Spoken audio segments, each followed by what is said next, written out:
Seen and Heard, our live podcast show.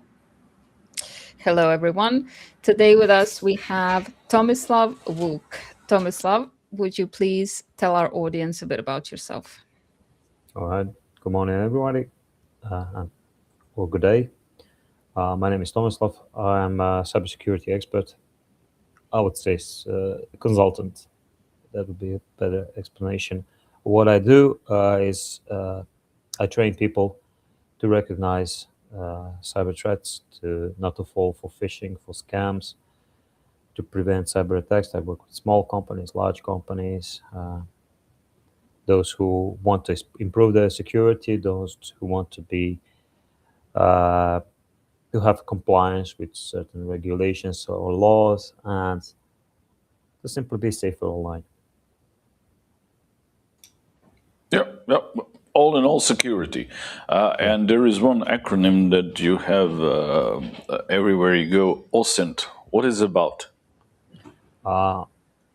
Well, straight to the topic. Straight to the topic. Yeah. OSINT. No moving around. What was your day? Is it sunny at your place? Oh, no. Yeah. OSINT means open source intelligence. It gained popularity. It became mainstream right after the when the Russo-Ukrainian war started. So lots of people started doing OSINT, but it was like an amateur level of OSINT. So it means open source intelligence. It means gaining and then analyzing all data that you can find online that is publicly available. But sometimes this information you cannot get to it just by googling it. You have to look deeper. You have to find specific information, and you have to know what to do with it. So in a way, it's an art. In the context of journalism or war analysis or something like that,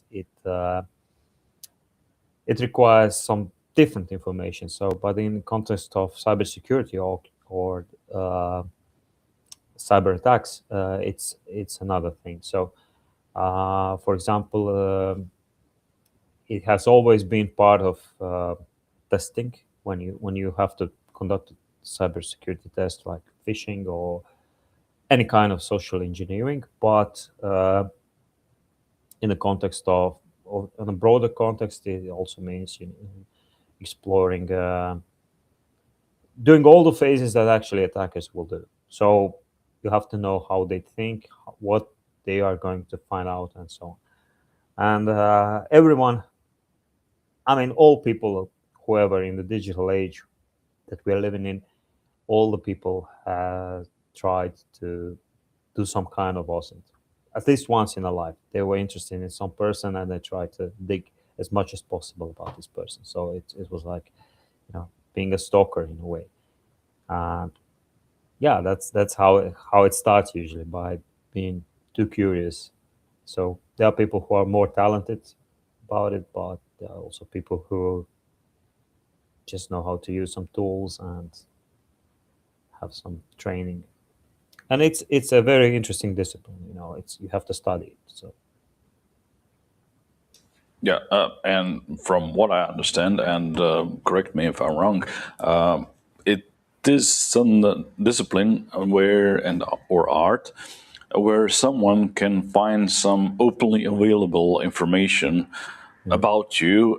There is no hacking or dark people in hoodies or something like this. So this is what is actually all available, and perhaps they can use it against you. Correct. So doing OSINT is not illegal. So it's open source. So you can get to this information anyhow, any way you want. And the idea is to get the information from the publicly or semi-public sources, like so you can get it from LinkedIn. Usually, we're talking in the context of cybersecurity. You can get information from LinkedIn, from company web pages, from Instagram, from X. So if you're smart enough, you can connect they say connect the dots. So you can connect the profiles. You can see, okay, this person, it's active on LinkedIn. Let's see what else, where else is this person active. So you see that they are on Twitter, they are on X, so on Instagram, on Pinterest, on, I don't know, Facebook. So you can see if there's a connection, what are their interests, where do they travel, some kind. So you can get more info about this person than just where they are working at or what kind of project they are working at. So you can find some personal stuff which you can use against this person or by impersonating this person. And this is how they use it. So by gaining this information about certain people, I can also say, for instance, YouTube is a good example. Lots of people have name and surname on their YouTube profiles. You can see their music interest and the videos they like. If you can see to which channels they are subscribed to, and you can do this.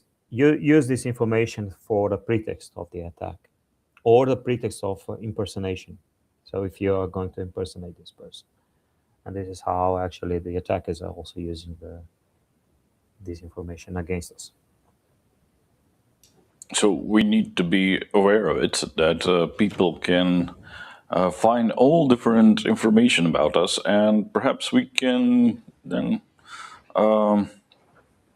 disable them from doing this. Can you, for example, on YouTube, remove this public view of what channels you are following or something like that? Well, the smart thing would be to change your name on on YouTube, not to leave comments, not to. If you don't have a public channel about yourself, but Yeah, you shouldn't. you're just as a viewer. It's hard because we left a lot of digital footprint online. That's the problem number one.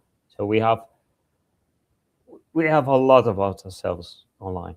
We have and people actually have they like doing this. So they like to expose themselves a little bit. So they like to reveal some details in order to find more like-minded people, to attract like-minded people. That would be correct. That's in our nature. So if you like, for instance, if you like tattoos, you will probably look for people who also like tattoos. You will not ask for attention from people who don't like tattoos. I mean, that's a logical thing. So in a way, it's very hard to remove everything. But if you are mindful about this, if you are aware of this, you will do as much as possible to at least to hide your identity in a public in this sense, so that people don't find you easily and they don't stick their noses into private stuff. If you like certain type of music, if you like certain type of videos, whether it's I mean, we have regulations called GDPR, which covers some of our personal stuff, including, for instance, sexual orientation or the political orientation. So, but it will not defend you against the bad actors. They don't care about regulations. They're here to break them. Also, we have a digital footprint in areas that we cannot control. A long time ago, we were probably on some forums, on certain web pages that were maybe hacked. There was a data leak, and our credentials were sold at a certain point. And after that, all these informations can be used against us because people, again, we have the same habits. We can use the same username, even the same password on multiple locations, and they can hack that as well. And in a worst case scenario, you use, for instance, you log in with your email and you use the same password that you have for your email for that page that had a data link, and they can take over your email account. And that's also part of OSINT, because lots of this information is publicly available. You just have to find it. In case of small business owners, they're often encouraged to share something about themselves as a part of branding, I would Mm. say. So, how do you balance this need to share with your potential clients and this need to protect your own privacy? Uh, the main issue with the branding maybe is it's the question of what the branding itself it is. Is it so? Um, if the branding is about sharing personal information uh, instead of instead of our ability to solve some kind of problem or ability or not just ability, our whole persona that actually provides some kind of solution to the market. Maybe it's a bad branding. So it's so the question should be more in a way what the branding should be. So if the company requires from their employees to share some personal information about themselves, I honestly don't know who finds it interesting. So if you open a web page and somebody says, well, this is I don't know,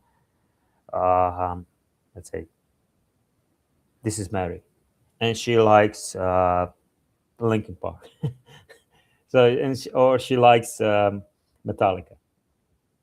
How exactly I mean, and the whole company is about ITs, and they make apps for for I don't know, or I don't know, they are like law office or something like that. This information is absolutely unimportant. Her music taste is not important. Maybe it would be important if they are selling guitars, if they are like a shop, that music shop, something like that. But if they are a law office or they are dentists, I mean, okay, maybe I'm a metalhead. I'll go to a dentist that likes heavy metal. Well, it could be nice, while they are fixing my tooth. I'll be having I could listen to some heavy metal music, but otherwise it's not important. So this is where also employees should, I mean, companies should have like a boundaries, because some people are not comfortable enough to speak about their privacy. They want to stay private, and some of them, if you, for instance, you employ somebody who is aware of these dangers, who like to be private for this reason, to be safer online. They have kids, they have family members, they have somebody who is important, who works for the government, for the defense sector or something like that. They need to stay private, and you shouldn't be asking them personal questions. You can say, well, this person is new, that's it. um, and exposing the team is a problem. So should be mindful. People should be mindful. That's it. Yeah, and this is the problem with bigger companies, corporate Yeah. employees, but with small businesses or one man show freelancers, and so there is, let's say, a personal branding opinion from branding experts that you should actually expose as much as your life as possible, because like-minded people would become your clients, and Mhm. this is the idea where it probably came from, but from what you're saying, it actually is not that a good idea, is it? Um, yeah, because I'm into security and not in branding, so I'm not a branding expert. I couldn't say well that's bad for branding. I could just say that's bad for security. Maybe it's bad for branding. I don't know. I haven't seen the numbers, so maybe it's good. Uh, some people do like to, to see. I mean, you know how it goes. You see somebody famous, and they say, "Well, you see, these people, this girl just made, I don't know, 2 billion. By her, she has a perfect branding. She has 2 billion with her new perfume or something like that. Oh, she had 2 billion followers. I don't know how many, but like Kylie Jenner or whatever her name is. I don't know these people, but lots of people are following them and don't know everything about them. And these people are Yeah. famous. So this influencer marketing is all about this. They share Yeah. their personal lives, what they eat, what perfume they have, and this is where it all goes. So you cannot copy their branding model because they themselves are brand, but they already had it because they are famous. They are famous because their parents were maybe famous or something like that, or they're extremely beautiful and everything. They're part of the social class that is exposed by default. So you will have the public information about them no matter what. Even if they want to stay private, you will have it because lots of people are inquiring into their lives. So you have paparazzis and so on. So you cannot copy that model on yourself. I mean, you can try, and maybe you succeed. I don't know, but take for example footballers. So you can have somebody who is like a semi-famous footballer. He can have 100,000 followers on Instagram, on I don't know which TikTok or whatever, but he will not be as Cristiano Ronaldo, who has, I don't know how many people following him, like maybe billion. I don't know, but you get the Couple point. of billion, who knows? Yeah, Yeah, but you made a great point there.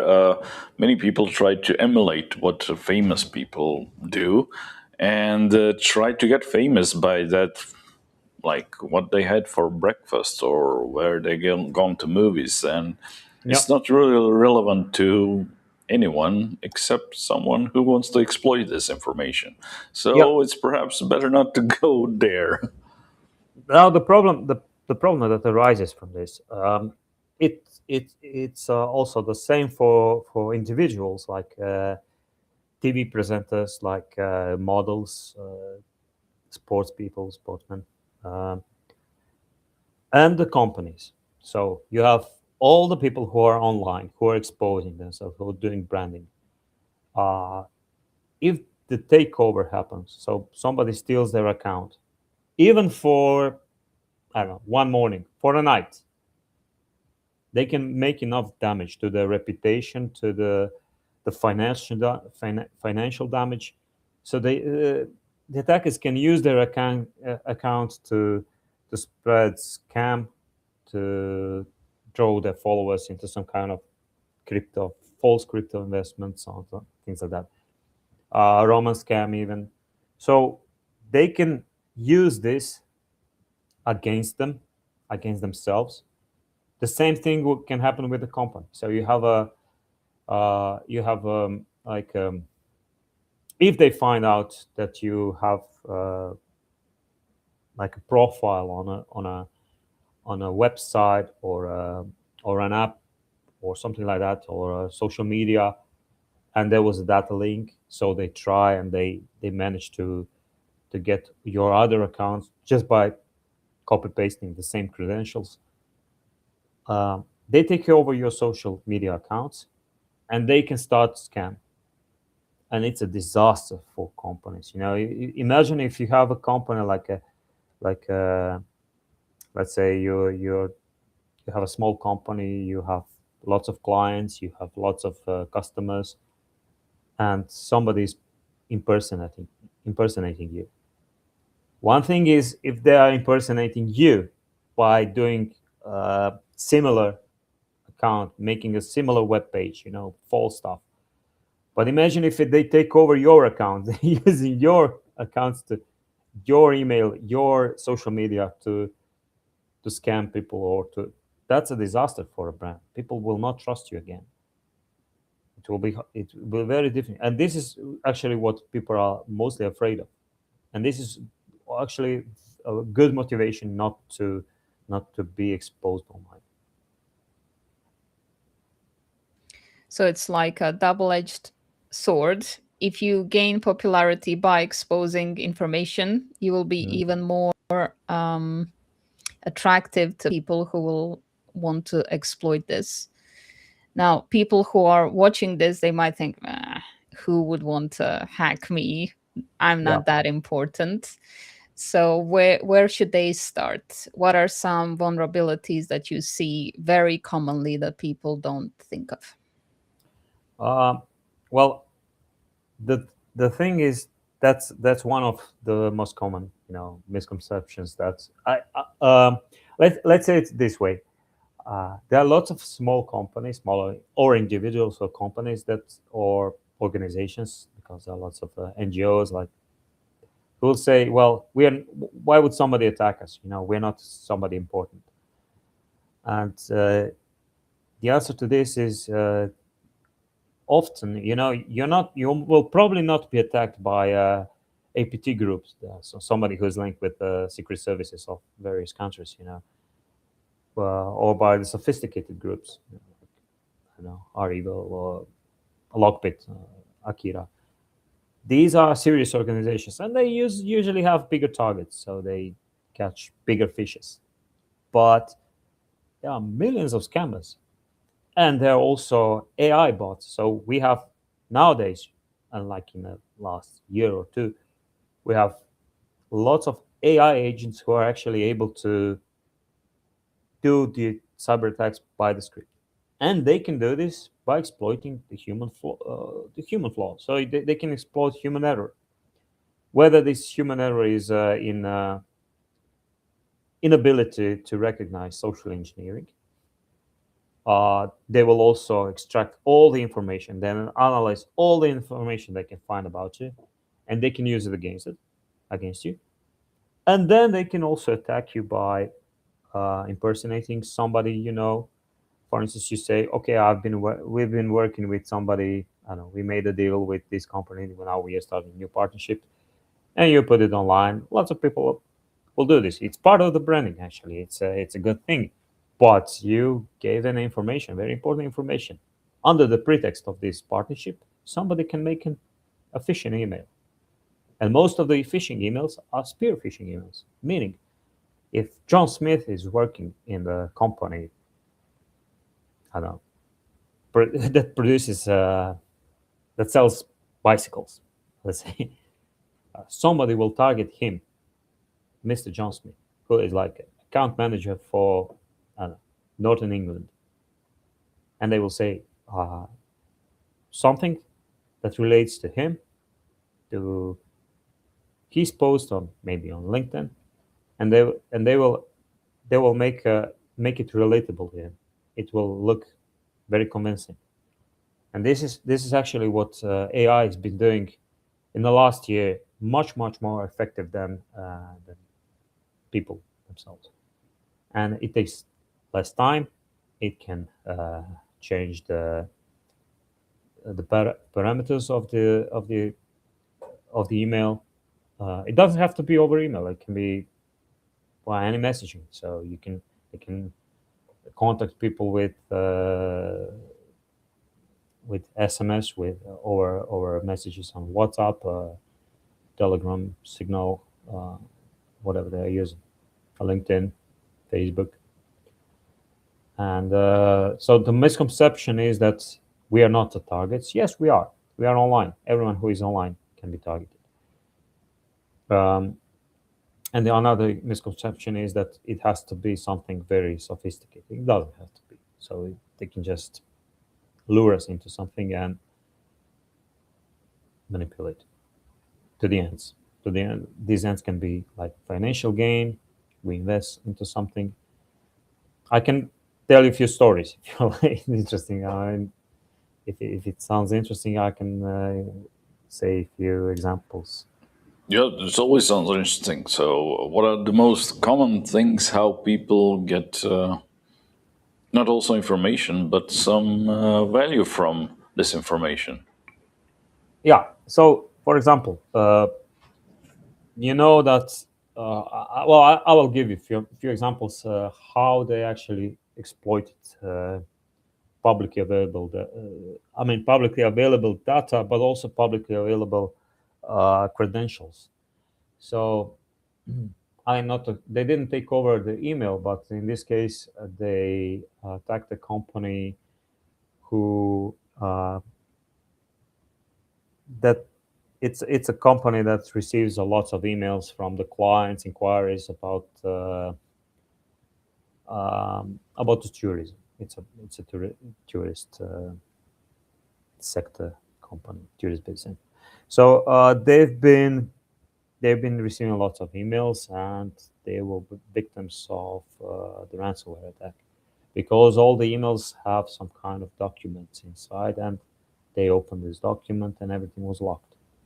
It's a company with 3 employees, so it's a small company. They couldn't recover, and they had to shut down. They had to close the company. So the whole operations was. It was a company that existed for 20 years, I believe so, something like that. So it was disaster for them. I can say example where a guy was saying that he was asking for an advice, dating advice. He was lured into a dating app where he met a girl. He was promised, like, she I mean, it could be a scammer, it could be even a AI bot. He believed that this girl is interested in him. She told him that she earns a lot of money, that she would be happy if he could earn a lot of money. And he was asking, well, how is she earning a lot of money? So she's not only beautiful, she's also rich. So let's see how to earn money like her, she does. So he invested into a crypto platform, of course, the fake one. So it's a big butchering scam. That's how it's called. And he was investing more and more and more until he realized, well, I'm not actually investing. I'm giving money to somebody I don't even know, and not getting anything in return. She's not. I mean, after a few months, it would be natural if you're talking to somebody who is interested in you, you should meet. But they didn't. She was avoiding this. So in the end, he realized that he is being scammed. But it took some time. It took some emotions. I mean, it's emotional thing. So for a smaller company, for smaller organization, you can say, well, is 10,000 euros a lot? Maybe it's not. Maybe it's 10,000 euros. Okay, we can live without it. But are you willing to give your own 10,000 euros to a scammer? That's a good question. So we have one. I gave you an example of one catastrophic scenario where the company had to shut down because they couldn't recover. They couldn't recover all the backups. I don't even know if they had one. But on the other hand, we have this personal damage. So this person was personally affected, and so I always get back to the point. If it's not taken personally, if you don't see security as something that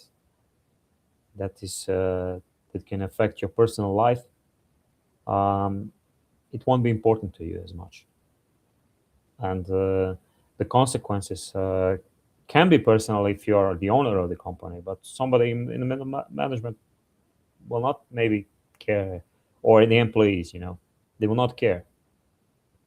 Yeah, if the company shuts down, they will care. I mean, they will, but it's too far away. It's too abstract to think about it. It's still not your personal pain. So unless it's taken personally, unless there's some kind of relatable feeling about what can happen, people will not care. It's still too far away. The pain exists, but it's still not so deep. And this is why cybersecurity is actually hard to sell, because if you're not talking to the right person, for instance, the law, the Croatian, the Croatian variation of the NIS2 directive also says that, for instance, in case of breach and in case of mm, lack of compliance, there are fines for the people on the key positions who are responsible. So there's a personal responsibility for the board, for the management, and this is from experience. That's why it's important. So now the people watching who do backups and who ignore Nigerian princes in their inbox, what is the next step that they should take and be aware of? Well, Nigerian princes are usually not Nigerian. That's and these scammers, they change the landscape of the attack. They change the methods. I mean, you can still probably from time to time, get the email, the same old email. Hello, Mister. I'm calling from Lagos. You have inheritance from your uncle and something like that, but it won't happen anymore. Now they have other methods. So in order to recognize that something is suspicious, you have to have this kind of awareness all the time. So in order to have awareness, you have to have habits. And once you develop these kind of habits and you have this level of awareness, you can develop a security culture, meaning your personal security culture. They call it cyber hygiene. Actually, it's weird, people still cannot adapt to this term, but it's so having habits to have cyber hygiene is important, because unless you're developing your security, it's atrophying. So unless it's either awareness goes up or it atrophies. And in most cases, people are exposed to these scams enough to be aware that they exist. In most cases, because people are, for good or for worse, they are now very pretty much connected. They are online.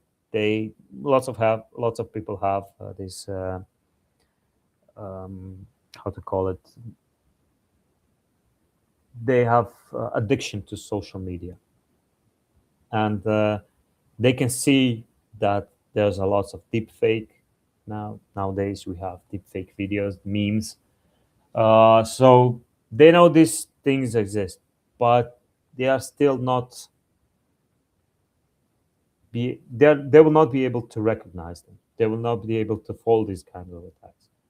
So in order to prevent such attacks, they need to have some kind of awareness all the time. Trainings, quizzes, workshops. So it's similar to learning a language. If you start learning a language, you can learn some phrases, but in a few days you will forget it. So if you're not using it, you will also forget. It can come back if you meet somebody, but there are still lots of people who are not aware that some languages exist. So if, for instance, you want to teach people how to speak Welsh, lots of people are not aware that Welsh actually exists as a language. How many of them will be able to recognize it as a language? So when they hear that somebody speaking it, how many people will be able to speak it? And we're not talking about learning the level of native speakers, but we can teach the people at least to the level to recognize the patterns. So it's the same thing. I like using this analogy. That's a great Yeah, analogy. Yeah, especially because the speaking Welsh languages, is I'm so sure. Welsh is so specific language that has the longest name of the city in Europe. Darko, you wanted to ask something?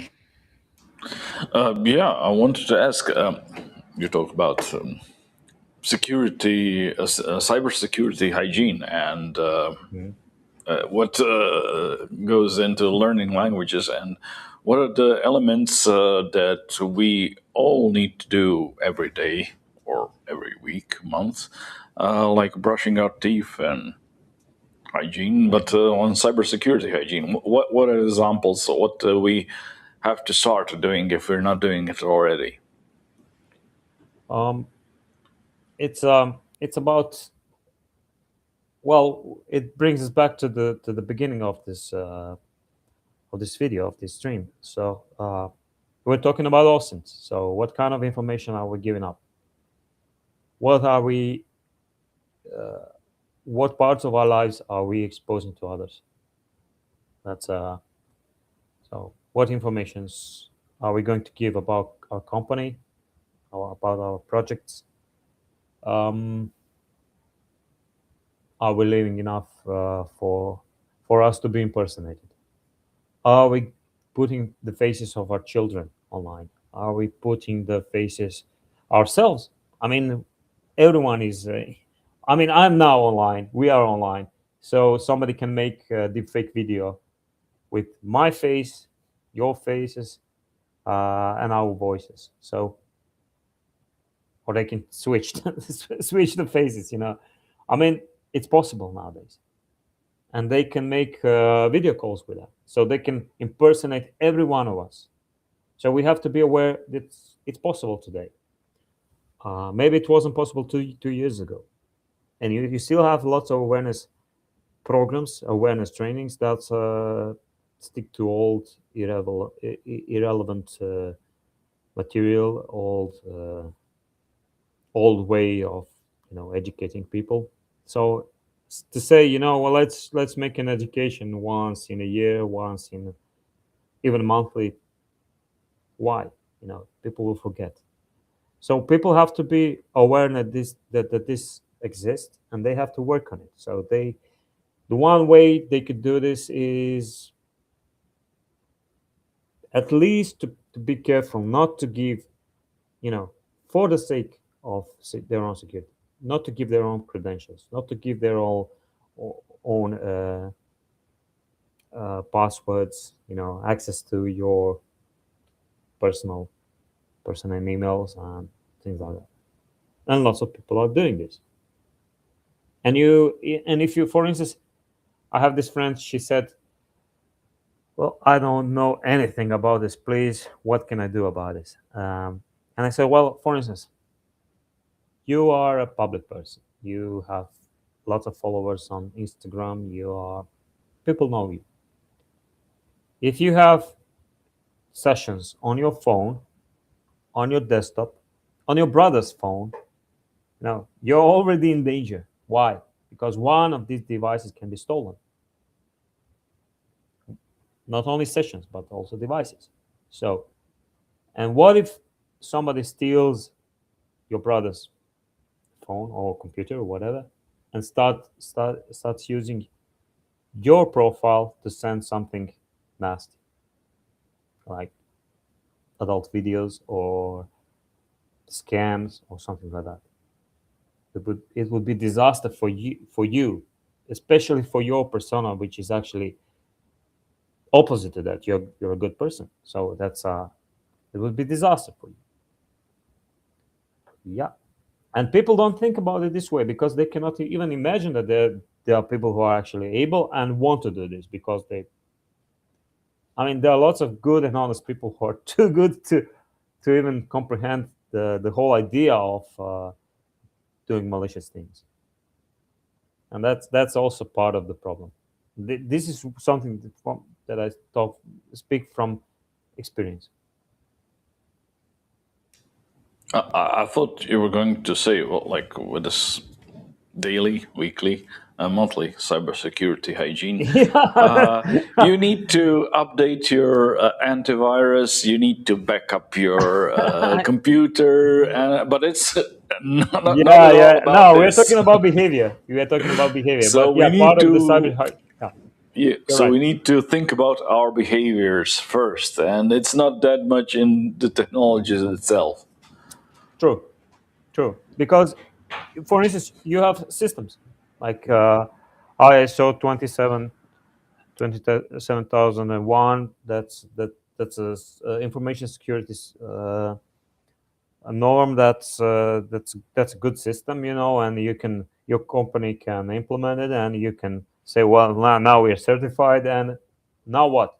If you employ people who do not care about this, they will not they will not follow the system, which is good.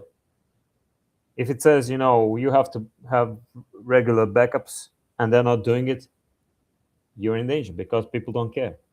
So you have to care. That's If you care, you'll find a solution. So if you care about preserving your information, your all your documents and everything, you will have backup. You will have several backups.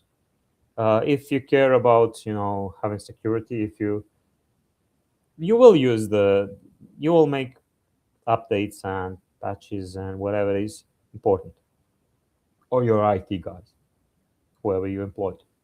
And lots of companies have third party doing that for them. So you have smaller companies, like, I don't know, we can take clinics, like smaller clinics. They don't have like ability to have full-time employed IT people. They have to take services from the managed services from other providers. And if these providers are not taking care, well, you're in trouble. And that's a big, now it's a huge topic in all over the world. It's lots of companies have actually had lots of problems because the third parties weren't doing much about security as they were supposed to, especially the IT companies. So yeah, that's all part of the cyber hygiene, but only if you care enough. If you don't care, it will not happen. Yeah, and it's great that we talk about this Mm. because otherwise, I'd say most of the people think of it like, okay, I back up my computer, update my antivirus, everything is okay. But it's much more about the human factor than it Yeah, is about these technologies. yeah. And usage of technology. How do you use your technology? I mean, there are lots of. I've seen a video about about these cameras that are not connected to internet. They are just connected to. They do have connectivity with wireless connectivity. They don't have to be connected to internet. They can be connected, and uh, they can be connected, and they can be manipulated by any router.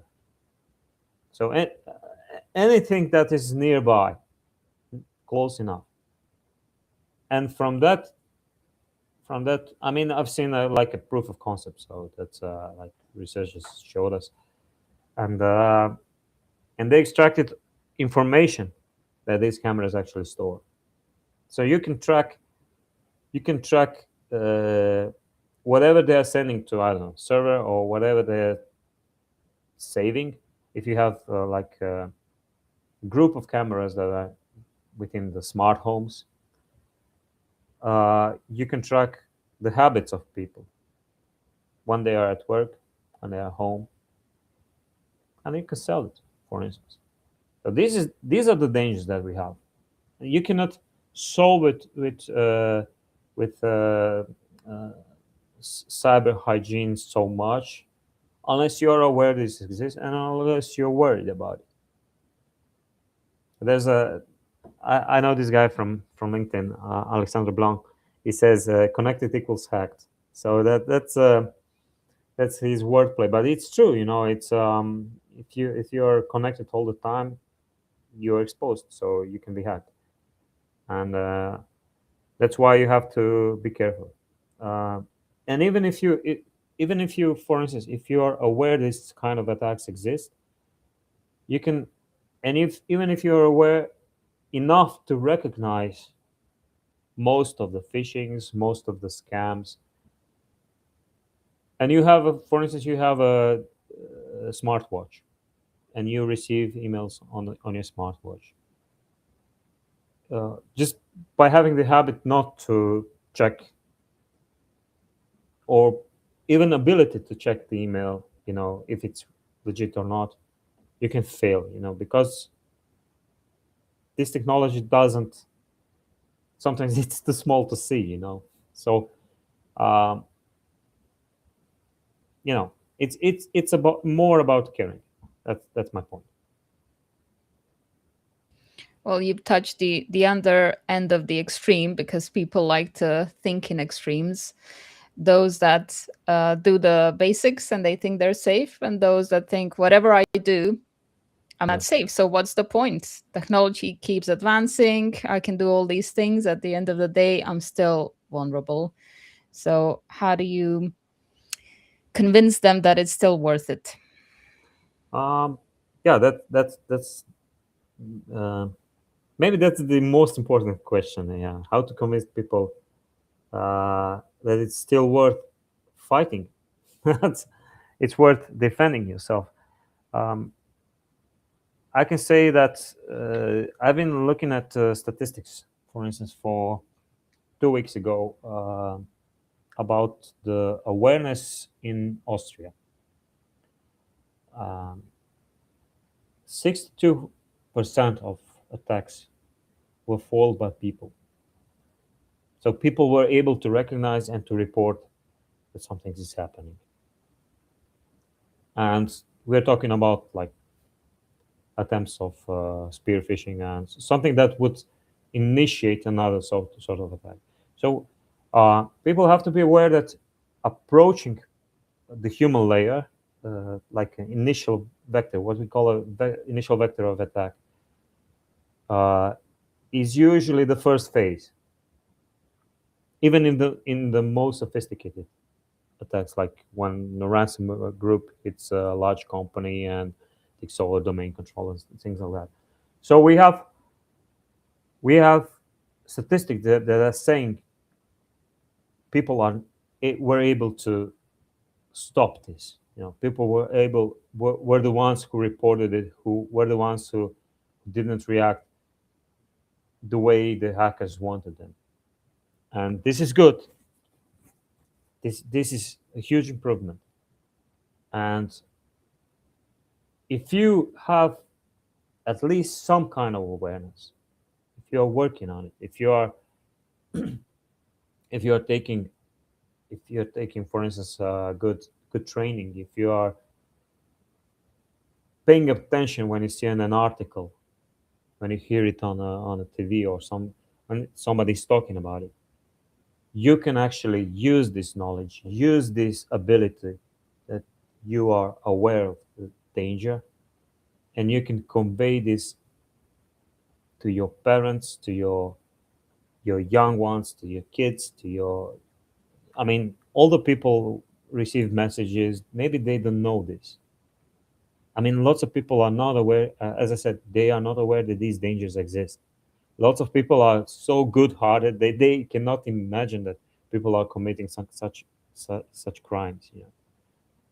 And kids are also not aware. Lots of parents are not aware that their children, like 10 years old children, that they are on Discord, and the Discord is full of predators.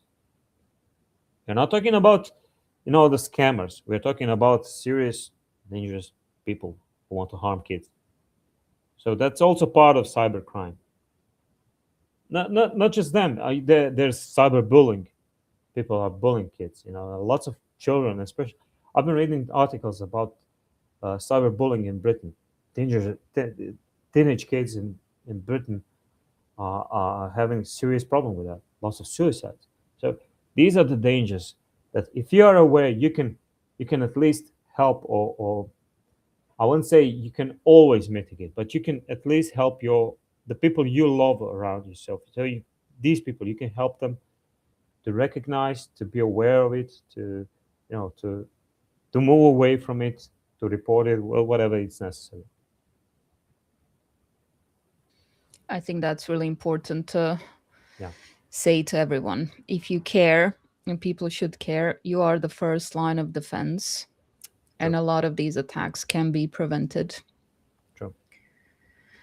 Okay, if people want some training and some extra information about this because they don't know where to start, which is, I think, most people, Mhm. where can they find you and how can you help them? They can find me on LinkedIn. Uh, they will see my name, and or they can send me an email. I mean, I hope you can share it with them, and we can talk. I can give them advices how to start. I can give them some kind of I can give them first points on where to start, how to approach this, to even to get to the point, to consider if they want a training or they don't want cybersecurity training. We call it security awareness trainings. That's the part of cybersecurity which talks about the security of people, of the human layer.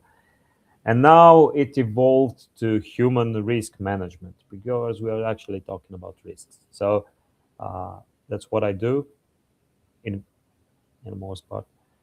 And so I'm always open. We can talk and we can discuss if there's a need and what kind of need they have.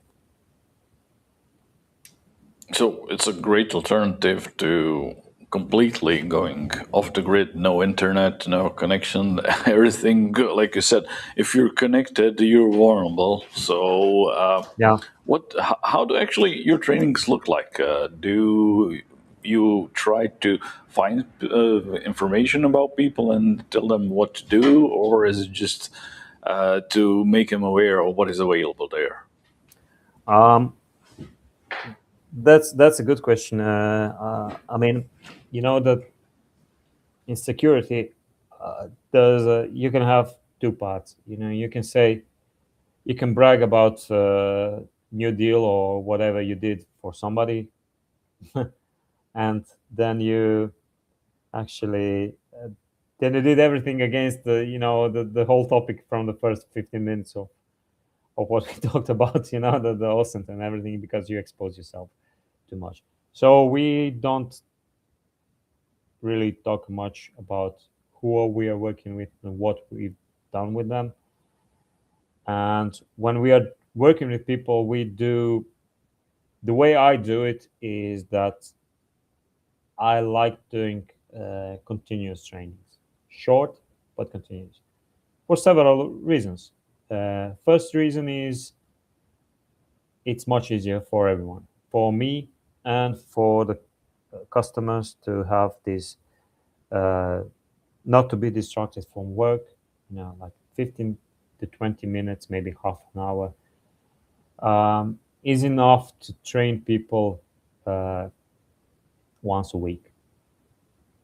And in the best, when we have the personal, like personal training, and it's the best way, not only to avoid multitasking, because what I had like I've been invited into many places to make trainings and educations and workshops, and what annoys me, not so much, but annoys me a little, is when I talk about some, I give examples. I give examples of WhatsApp hacks, of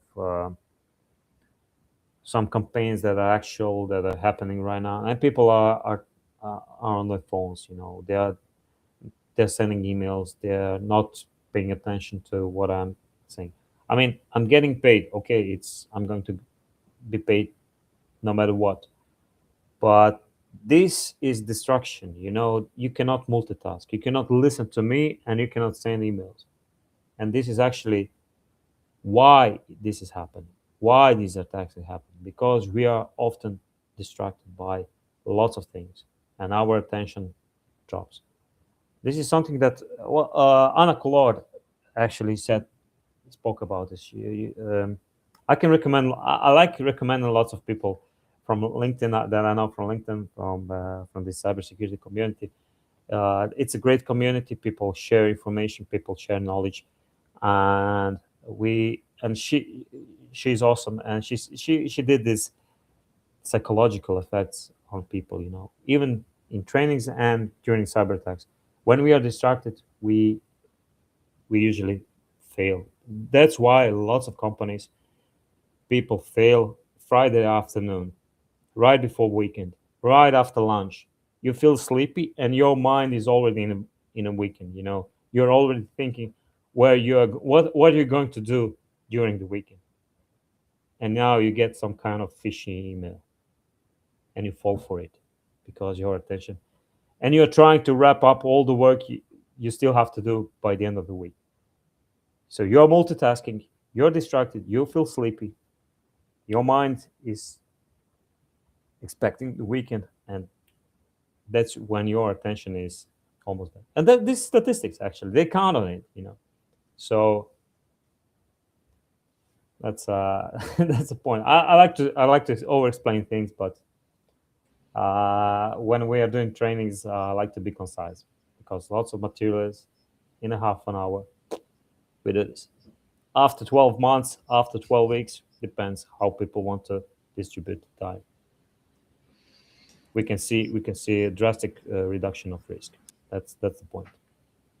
That's really important. I think consistency over intensity, because a lot of people might think I need to change everything, and everything No, is a bit too much at once. no, it can be done. It Okay. cannot be done in a short period of time.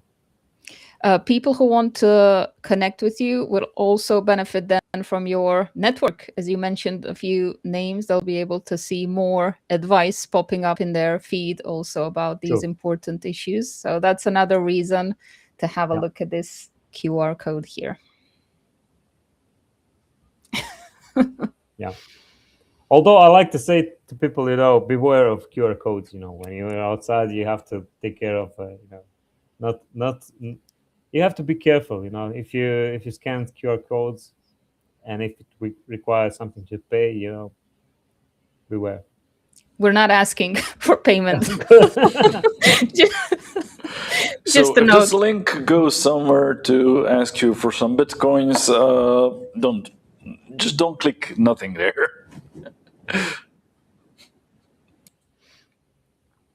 All right, Tomislav, you shared a lot of important information with us. Is there something that we didn't cover that you think is really important to note or highlight? Well, it would take another hour, maybe. Just joking. Small thing. Nah. Well, it's something some people should think about it. They should at least ask around. When you hear that somebody had a cyber attack, lots of people actually do not like talk about it. They don't even report it to the police. Even in the most mature cyber mature societies, they don't report it because they still think that, well, the police will not do anything. Well, they will. I mean, at least start with statistics. If you had a personal cyber attack, if you had something like a romance scam, somebody manipulated your loneliness, report it. You don't have to say it to me. You don't have to say it with the world, but report it to the police, report it to the authorities, so that because these scammers have to be stopped somehow.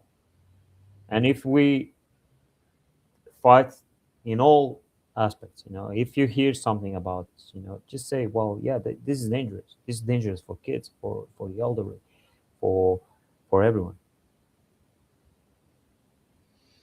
So if you left your key under the mat and someone broke into your house, you would report it. So try Yeah. to keep your key in a safe space and Yeah. try to get a bit literate about keys. True. True. Maybe it is your fault, responsibility, but it's not your fault that you didn't do the crime. It's somebody still had to do the crime. So if they use the key against you, it's still crime.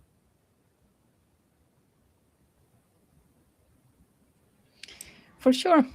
Thank you very much for coming to speak with us for a whole hour about this topic. I know that you have 3 or 4 more hours of material to share. So for the extras, please contact Tomislav and start thinking about your cybersecurity. Thank you for inviting me. Thank you so much for your time, and it was really great. And what should we add the code once again?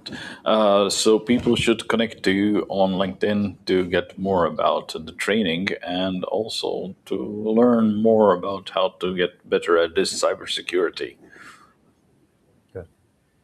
Thank you. Thank you, and see you next 2 weeks. Bye. Yeah. See you. Bye. Bye.